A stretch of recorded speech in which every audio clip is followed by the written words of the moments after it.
Imagine, tu ris de quelqu'un, tu le trouves bizarre, faible, différent. Tout le monde rigole avec toi, mais ce que tu ignores, c'est que cette personne pourrait être meilleure que toi auprès d'Allah. Et si je te disais qu'un simple rire, une petite blague, un regard moqueur, peut devenir un péché grave en islam, pas parce que c'est juste une blague, mais parce que ça brise un cœur, et Allah voit les cœurs. Allah dit dans le Coran qu'un groupe ne se moque pas d'un autre, ceux-ci sont peut-être meilleurs qu'eux.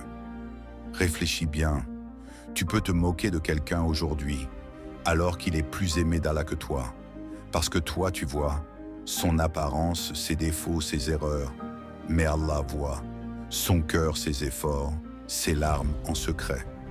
Soyons honnêtes, pourquoi les gens se moquent? Pour se sentir supérieurs, pour faire rire les autres, pour cacher leurs propres insécurités. Mais en réalité, la moquerie vient souvent de l'orgueil, et l'orgueil, c'est extrêmement dangereux.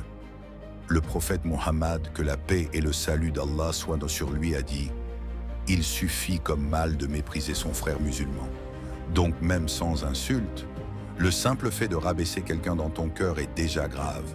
Tu vois une blague, mais lui, il rentre chez lui, il repense à ce que tu as dit, il perd confiance, il souffre en silence. Parfois, une seule moquerie peut créer des complexes, provoquer des blessures profondes, rester gravé pendant des années. Et toi, tu as peut-être déjà oublié. Maintenant imagine, le jour du jugement, tu es devant Allah, et cette personne que tu ridiculisais est élevée, est honorée.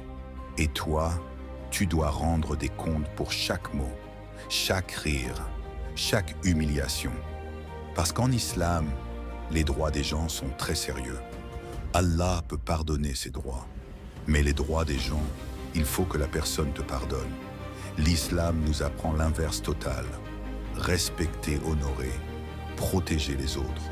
Le prophète, que la paix et le salut d'Allah soient sur lui, a dit que celui qui croit en Allah et au jour dernier dise du bien ou qu'il se taise. Donc avant de parler, pose-toi cette question. Est-ce que ça va faire du bien ou du mal? La prochaine fois que tu veux te moquer, arrête-toi une seconde et pense à ça. Et si cette personne était meilleure que moi devant Allah? Et si mes mots me coûtaient cher dans l'au-delà? Parce qu'au final, ce n'est pas celui qui fait rire les gens qui est gagnant, c'est celui qui protège les cœurs.